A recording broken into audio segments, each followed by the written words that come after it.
गौर करेंगे बाबूजी। इधर जवानी जंगी ज्वाला बन गई, जिल्लत भरी जिंदगी जीना है बेईमानी, जवानी जंगी ज्वाला बन गई। अब देखा बल्लभगढ़ के राजा नाहर सिंह को पकड़ करके ले गए और नई दिल्ली में चांदनी चौक पे 9 जनवरी के दिन, 9 जनवरी सन 1858 में उनको ले जाए गए और चांदनी चौक नई दिल्ली में उन्हें फांसी की सजा दे गई। तुरंत ऑन स्पॉट फैसला तुरंत होत रहे और तब उनका फांसी दे तो उनकर भतीज राजा नाहर सिंह के भतीज जेकर नाम इतिहास में बतावल गेल राजवीर सिंह चौधरी। अब वो बेचारू अपन लइके सब कुछ ई वक्त बग रजवाड़ा रहबे भे, जवन कुछ पाए पैसा सोना चांदी जौन नहीं कुछ थोड़ा बहुत मिला लइके पॉकेट में भागे था पर पर पर पर पर पर पर पर। अब भागते भागते राजवीर सिंह चौधरी सबको लेकर के अपने बीबी को और बीबी को लेकर के आए। कहाँ आए?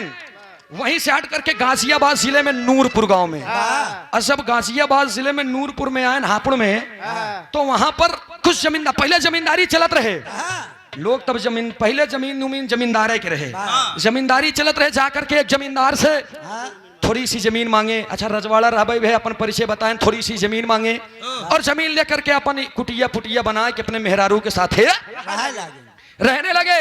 जमींदारों की जमीन लेकर के उन्हीं के जमीनी काम को करने लगे।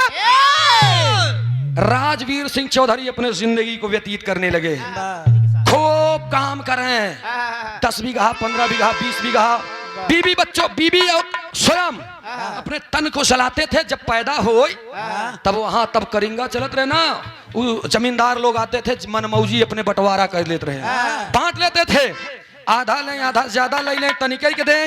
लेकिन क्या करते, तब के शासन काल में शासन ऐसे चलते ही रहे।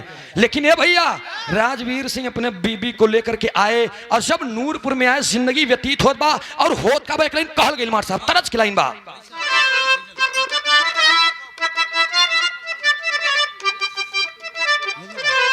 इंद्र बहादुर भिकमापुर से पूर्व प्रधान, वर्तमान प्रधान पद के प्रत्याशी, 1 सेवक रुपया का पुरस्कार। नमन है, प्रणाम है, आशीर्वाद की चाबा। गीत के लाइन बा कैसे? आय हाय हाय हाय। एक मरहूम हैदरली गुरुजी का मैं गईले ससुरारी, अरे गईले ससुरारी, गईले ससुरारी बनी की दिनात, अरे हम की को कमाल कह दिया, हो कमाल कह दिया रे, कमाल कह दिया। छोटका सरवा जब लावा पर रसल है, अरे हम ललकी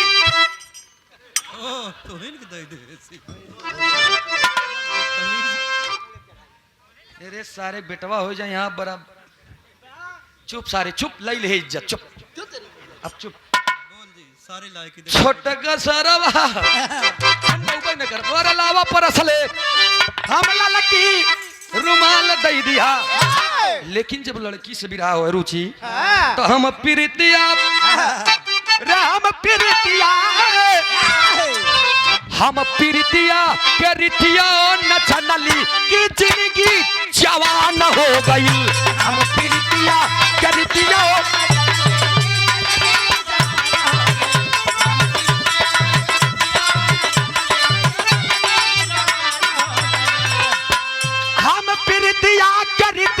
न जनली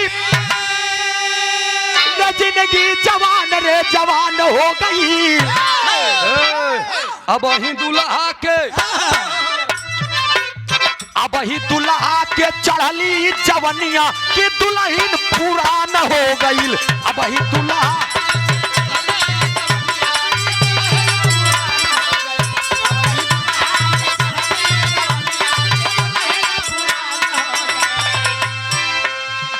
और इधर होत का बाप पचाखे चांद के,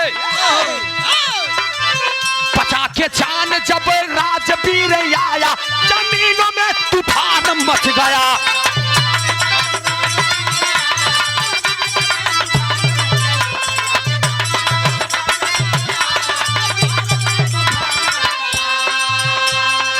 बचा के चांद राजवीर सिंह आया,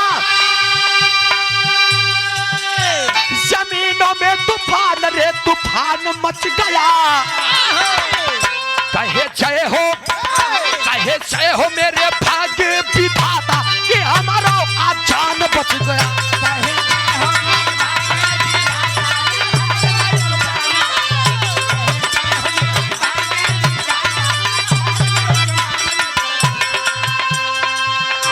राजवीर सिंह आए नूरपुर में और उनसे भी एक लड़का पैदा भा जेकर नाम मीर सिंह चौधरी बताओ।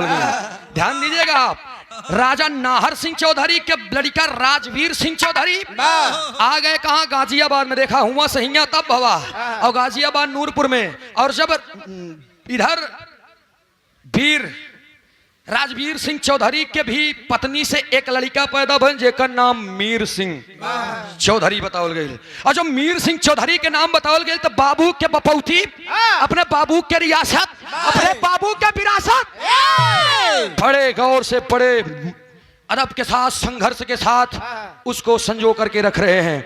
धीरे धीरे धीरे धीरे धीरे धीरे समय व्यतीत होत बा। और जब समय व्यतीत बा होत बा तब मीर सिंह चौधरी जी करत का है अंतरे के लाइन में।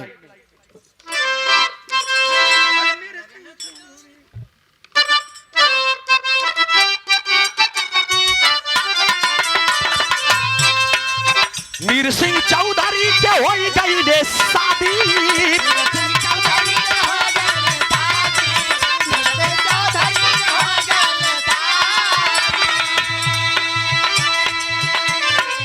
रहले गरीब देखा भइल बराबादी।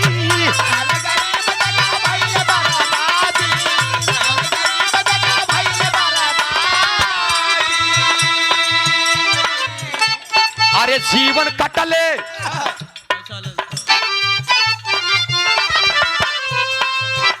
और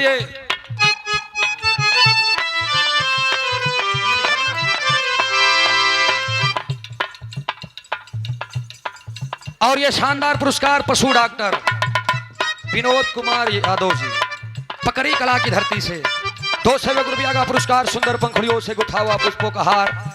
बहुत बहुत नमन है, प्रणाम है, आशीर्वाद की चाबा। आशीर्वाद दे हम बच्चे कला में कामयाब रहे, जहां रहे खुश रहे आबाद रहे। लेकिन होत का बा आज लड़ले संघर्ष के ऐसे लड़ाई कि जग में पहचान बन गया।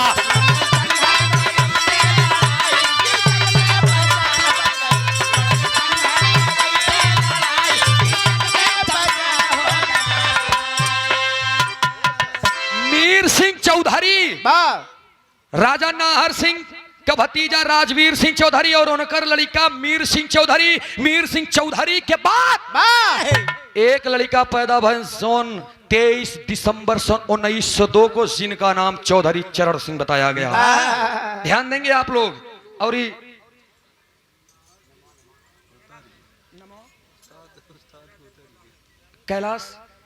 कैलाश नाथ जी क्या बात है, कार्यक्रम के आयोजक साहब हो रहे बाबूजी से भाव का प्रसन्न होकर 110 रुपए का पुरस्कार। बहुत बहुत नमन है, प्रणाम है, आशीर्वाद दे हम बच्चे कला में कामयाब रहे, जहां रहे खुश रहे आबाद रहे। 100 से सभी सकल पंच के नमन बा। ए भैया मीर सिंह चौधरी के शादी भइल और उनसे एक लड़का पैदा भइल 23 दिसंबर सन 1902 को, चौधरी चरण सिंह। छोट के लड़का बाप अजब चौधरी चरण सिंह पैदा हुए, जमींदारी के काम चलत बा। मीर सिंह चौधरी जी काम काज करत हवे, जमींदारों से जमीन लेकर के अपना अन्न उपजाने का काम कर रहे हैं। धीरे धीरे समय आया और आगे जब बढ़ल, जब समय और आगे बढ़ल तो होत का बमार साहब एक लाइन तर्ज लगे।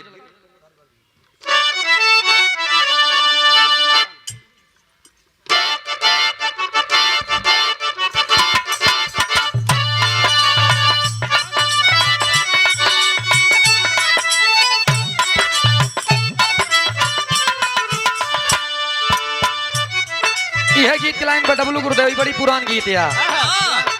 ये गीत हमारे आजा बाबा दादा हरण के जमाने के है। आजकल के तो मनई गावत है सोमियाना के चौप तोरे ढोड़िए में भोग बारे गवैया। हम प्रयास करें, ध्यान देंगे दोस्त, क्यों ज्यादा बोल के अपन पहचान बनाए लेता क्यों नाच के अपन पहचान बनाए ले था, हमार पहचान कमाई बनी है, लेकिन मैंने अपने बिरहा के दम पर पहचान बनाई है। और ये आप लोगों का प्यार है, ये आप लोगों का दुलार है, संघर्ष ही जीवन है। और मैंने इस बात को कई जगह कहा है, सीखने की ललक जिसके अंदर बनी रहेगी, कोई माई का लाल पैदा नहीं है जो उसके पांव को पकड़ करके पीछे कर दे। ये आप लोगों का प्यार है, ये आप लोगों का दिलार है। कछु का दिन बीत गयो गावत मुहे गाना, 9-10 साल बीत गए बिरहा जगत में, लेकिन पुरान चीज में बड़ा दम होता बेनी भैया। पुरान चाउर, पुरान गुड़, पुरान दाल, पुरान दारू, उसे पुरान मेहरारू ना ना सही बात या। पहले के काकी दाई माई हरे ना देखा, काकी माई हरे सुनता है कि सूरजा ठीक बोलत बरी। अबे लोग चना बेरला के रोटी खाए जाए के देख लम में कितनी मेहरारू वैसे हुई दाई माई है हमार जो 70-80 साल के हुई हैं, 80-90 साल के आज वाली तो 70 साल खोई जाते हैं। रुचि तो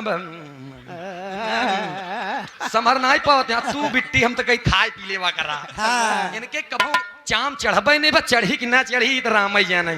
ज्यादा दिक्कत हो तो एक गाय भेज दे तोरे घरे, हम दूध पिया चाप के जब बन जाई तो वापस के फिजिशियन गाय ले आई हैं। अरे यार जवान रखा शौक से रखा। लेकिन है भैया पुरनकी दाई माई हरन के जमाने में, अच्छा पहले के जमाने में और अब के जमाने में अंतर हुई है।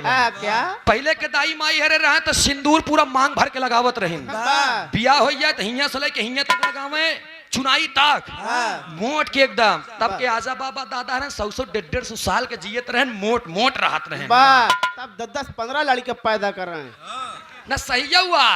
चना बेर्रा के रोटी रहत रही, राजा चाप के खात रहे, नाज मनन 1.5 रोटी आधी रोटी खा, मम्मी चटनी भात चाहे। लेकिन है भैया आज वाली मेहरारू, पहले के मेहरारू दाई माई जब पूरा मांग भर के सिंदूर लगा तब आजा बाबा ने 100-150 साल जिए। आज वाली लड़की देख लेता ऐसे जुल्फी तनिक उठा तनिक टीक ली, जो जल्दी मर जाए दूसर बियाह करी। मार जिया तोहार वाली कितना लगावा था, एंकर वाली बेलचल लगा।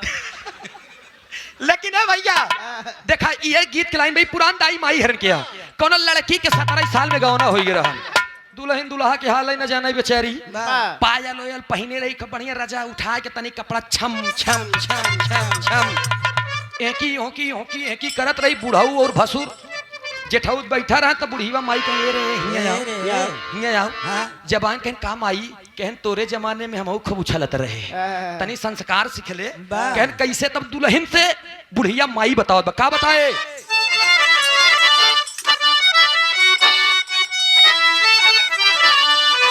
अरे धीरे धीरे पौआ,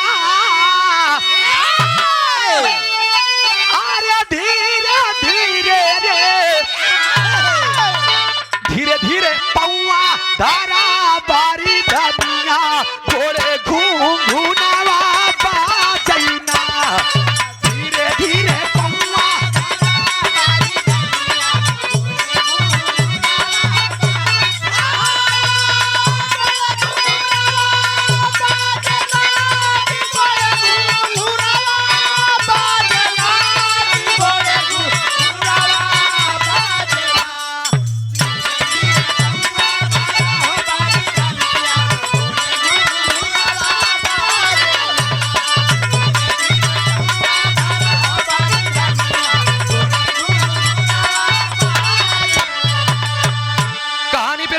आप लोग।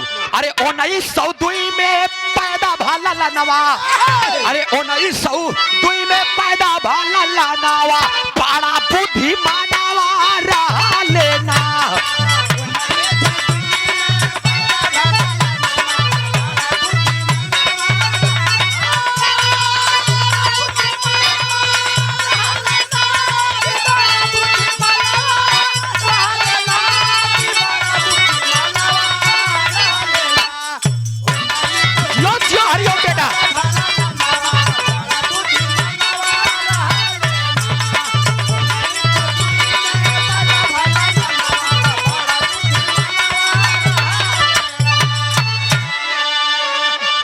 दिसंबर 1902 को पैदा हुए, लेकिन समय आगे बढ़त बा।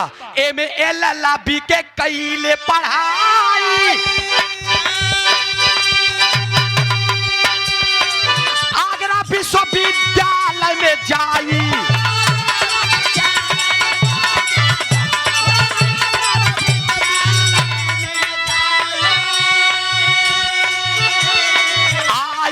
1912 के दिनावा अरे आइले 1912 के दिनावा बड़ा बुद्धि मानवा रहा लेना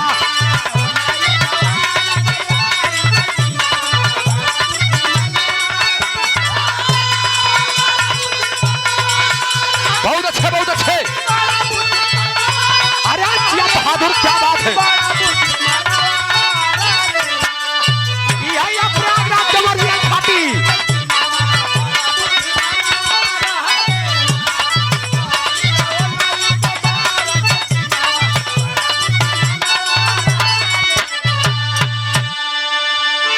धीरे धीरे 1902 में पैदा हुआ यह चौधरी चरण सिंह एक बालक। 1912 का समय आया, 10 साल की आयु हो चुकी है। 1912 में जमींदारी चलत रहे, मैंने बताया ना, मीर सिंह चौधरी जी पूरा अनाज रखवा लिए थे, पुराना पैसा बाकी था, जमीन का पैसा बाकी था। गोरों ने, जमींदारों ने अपने करिंगा को भेजा कि जाओ और मीर सिंह चौधरी से बोलो कि जो पुराना कर्जा बाकी है उसे वापस कर दे। करिंगा आया 1912 में, और जब आया 10 साल की उम्र हो चुकी है चौधरी चरण सिंह। उनके पिताजी मीर सिंह चौधरी के सामने जा करके करिंगा कहता है कि है चौधरी, है मीर सिंह, मेरा कर्जा वापस कर दो, ऐसा सरदार ने आदेश दिया है। और जब आदेश दिया है, इतनी बात सुन के चौधरी चरण सिंह देखत हमें, वो एक बार तो लौट गया, एक बार करिंगा लौट गया, दूसरी बार फिर कुछ दिन के बाद आया। इन्होंने बता दिया कि साहब बड़ी गरीबी चलत बा और ये समय है, धीरे धीरे समय चला जाएगा और मैं आपका कर्ज वापस कर दूंगा, इतनी समय हमारे पास कुछ बा नहीं। करिंगा वापस हो गया। कुछ दिन के बाद फिर वही करिंगा आया और उन्होंने कहा कि ये मीर सिंह, अरे भाई कब तक मैं आपका समय देखूंगा। मीर सिंह फिर जब हाथे गोड़े गिरे लगे, वही डंडा निकाल करके करिंगा, डंडा निकाल करके और मीर सिंह चौधरी के पीठ पर 2 डंडा, 2 डंडा मार दे सर। ये बाप रे बाप, 10 वर्ष की उम्र में चौधरी चरण सिंह की आंखों के सामने ये हुई घटना आज उनकी आंखों की पट्टी खोल दी, झकझोर उठा, उनके दिल को झकझोर कर रख दी। ये बात है चौधरी चरण सिंह अपने दिल में ठान लिए कि बाप रे बाप, मेरे ही सामने मेरे बाप को आज ये करिंगा 2 डंडा मार दिया। और वो दिल में घर कर, एक बार जान लग, गोली के घाव और डंडा के घाव कुछ दिन में भरा जाई, लेकिन ये बोली जब दिल में लगा था तो वो घाव का बहुत भरा ये दिल में ठान लिया चौधरी चरण सिंह और पढ़ने लगे। एमए एलएलबी किए, देखा मन लगा के पढ़ने लगे। एमए एलएलबी किए आगरा विश्वविद्यालय में और धीरे धीरे धीरे धीरे वकालत भी करने लगे। और जब वकालत करने लगे समय बढ़त गई। कुछ समय के बाद वही समय में हमारे देश के राष्ट्रपिता बाबू करमचंद गांधी जी का जन आंदोलन बड़ा जोरों से चल रहा था, ध्यान दीजिएगा। और वही समय भाषण देने के लिए आए थे गाजियाबाद में और उस सभा में हिस्सा लेने के लिए पहुंच गए थे कौन, चौधरी चरण सिंह। उनकर कुछ भाषण वसन निकला और उसी में समर्थन दे दिए। कुछ काम पढ़ा लिखा तेज तर्राक, उनके शालीनता उनके मृदुलता को देख करके कांग्रेस पार्टी से उन्हें जिला अध्यक्ष की नियुक्ति दे दी गई और उनका पद दे दे। बुद्धिराम यादव जी बसवापुर से 100 रुपया का पुरस्कार, काशीनाथ यादव जी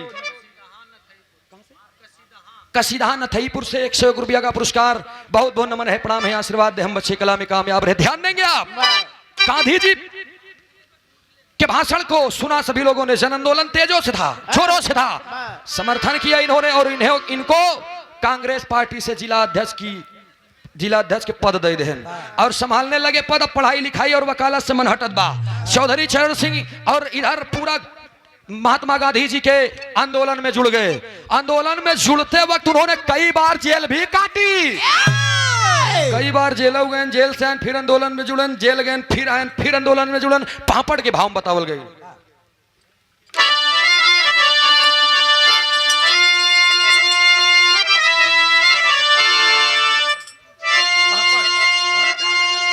अरे 15 अगस्त 1947 मन में कलश बा, धीरे धीरे समय व्यतीत होत बा।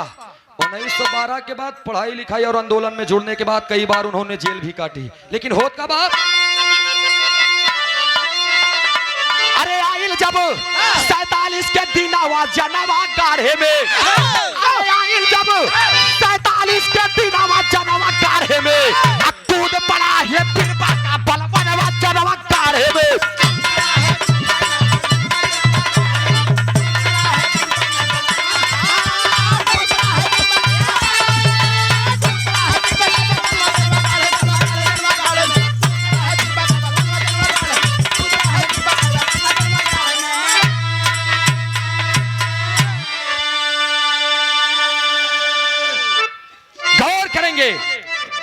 अरे 15 अगस्त 1947 के दिन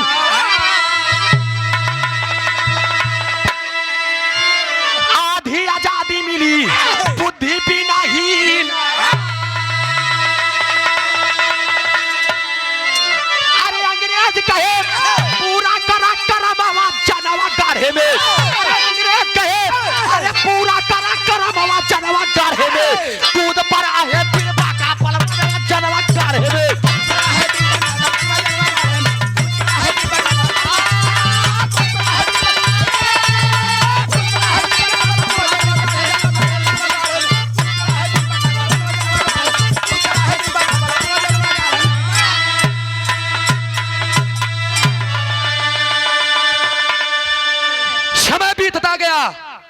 समय बीतता गया 15 अगस्त 1947 को हमारा देश आजाद हुआ, लेकिन पूरी आजादी नहीं मिली रही। ध्यान दिया आप लोग, गोरों ने कह दिया कि पूरी आजादी मैं तब दूंगा जब तुम लोग लिखित दे दोगे कि तुम्हारा देश कैसे चलेगा। समय तो व्यतीत होता, अब आधी आजादी मिली, वही आधी आजादी के बीच में ये जंग का दौरान भी चल रहा था, जंग का ये समय भी चल रहा था। और वही समय चौधरी चरण सिंह जी को राजस्व मंत्री कब जानते हैं? हमारे देश का, हमारे यहाँ के भारत के प्रथम मुख्यमंत्री कौन बने थे?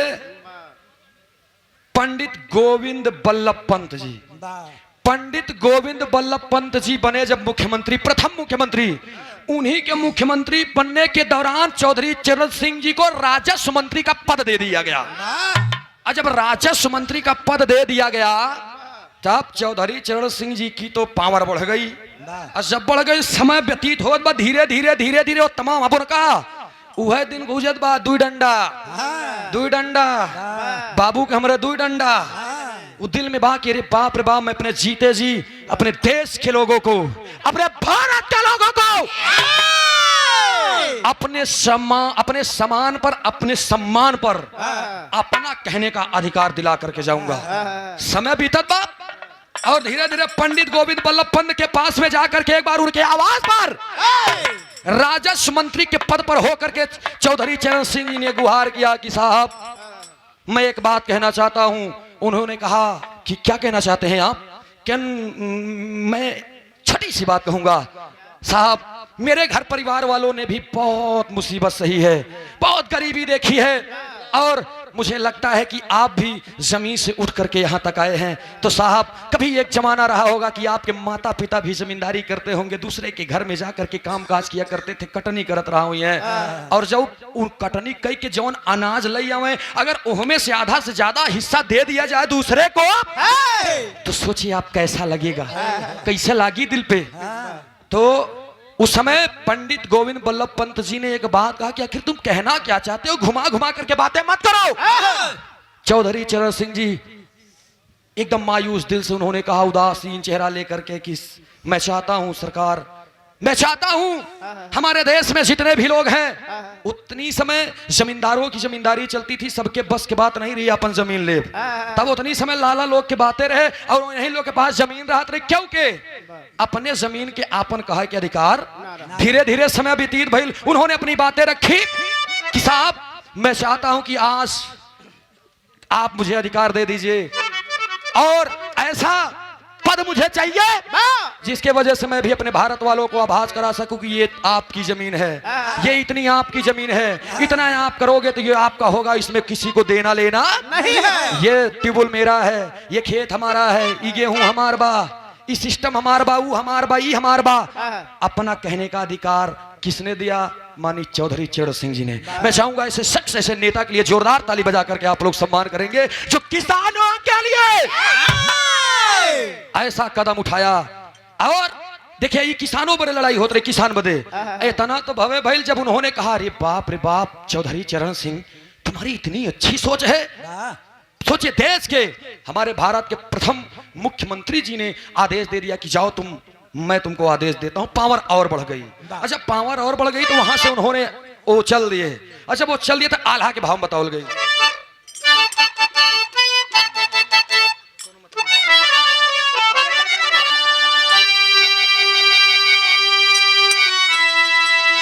ए भैया अरे लाला ले गरीब और चमक के लड़ैया बाबू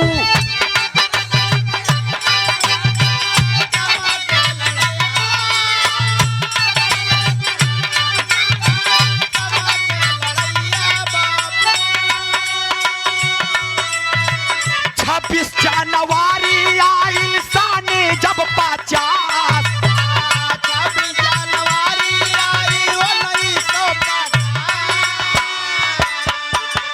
अरे पूर्ण रूपवा से मिलल भारत के आजादिया पंचो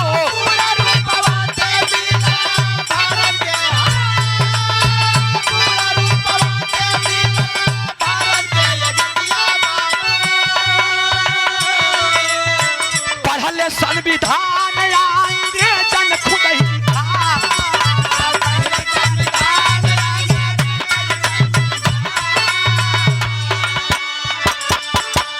पावर बढ़ गई। 15 साल और बीता और जब 15 साल और बीता तब इसी यूपी में चौधरी चरण सिंह की सरकार बन गई। और जब चौधरी चरण सिंह की सरकार बन गई सन 26 जनवरी 1950 को हमारा देश पूर्ण रूप से सन 26 जनवरी 1949 को ही सब तैयार था, लेकिन 50 में पूर्ण रूप से हमारा भारत आजाद कर दिया गया। तब 15 वर्ष के बाद इसी यूपी में चौधरी चरण सिंह जी का सरकार बना। और जब उनकर सरकार बनल नंबा ये हमारे बिरहा के लास्ट पद चलो खाली 2 मिनट। राजपति यादव जी बजरंगी बसवापुर की धरती से 101 रुपया का पुरस्कार, बहुत बहुत नमन है, प्रणाम है, आशीर्वाद दे हम बच्चे कला में कामयाब रहे, जहां रहे खुश रहे आबाद रहे। ए भैया 15 वर्ष के बाद जब हुकूमत आइल सरकार बनल के कर चौधरी चरण सिंह के, तब होत का बात कहल गई।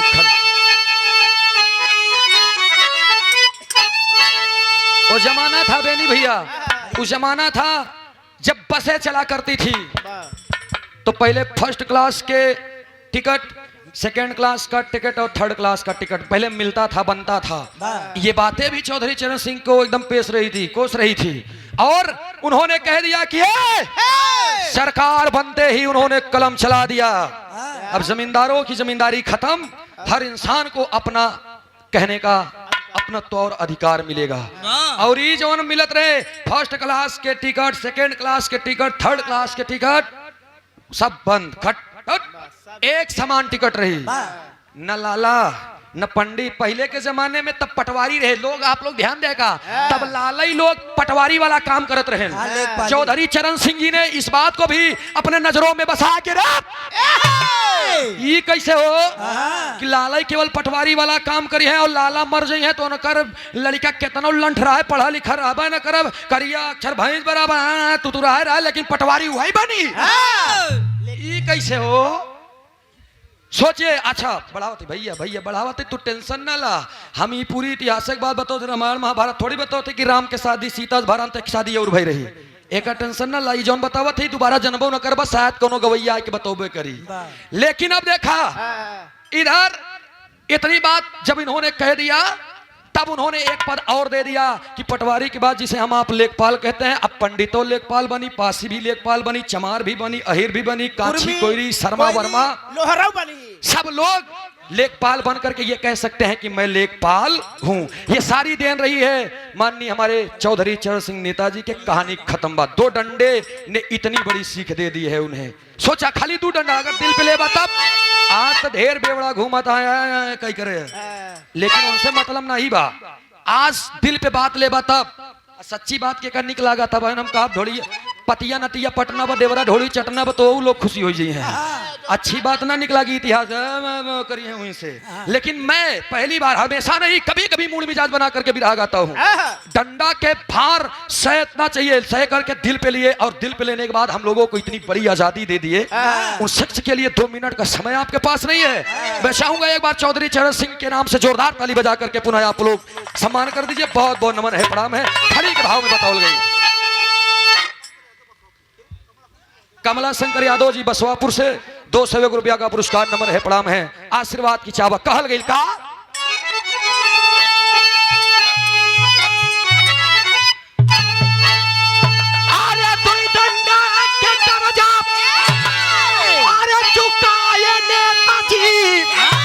अपना कहने के हक को दिलाए नेताजी।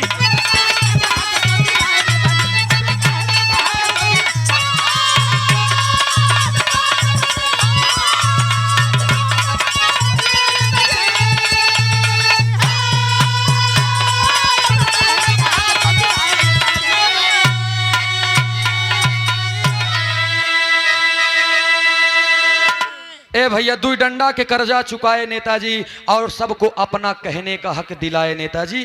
स्वामी गीतानंद संत भय अरे भुल्लुर तजे कोता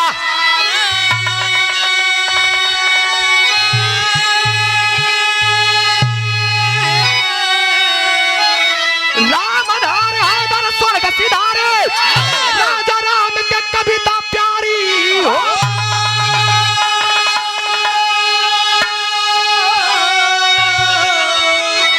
जवानी जंगी बन गई, अरे जवानी जंगी ज्वाला,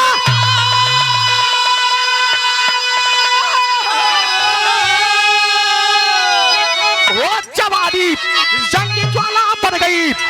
गावई सूरज यादव पहने विजय का माला, जवानी जंगी ज्वाला बन गई।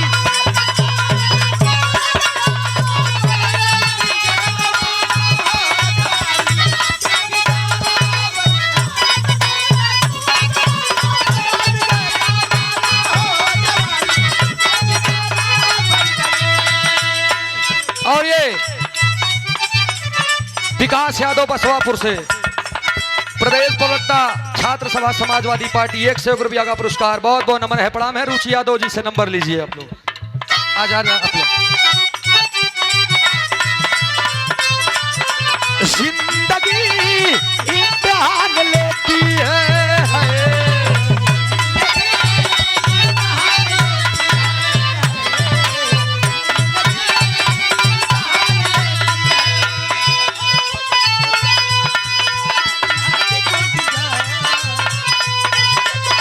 अरे वाह वाह वाह,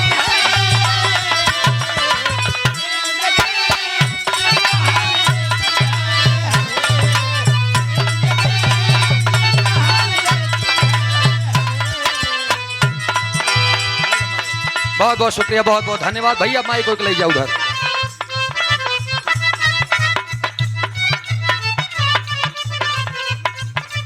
और ये हीरा फौजी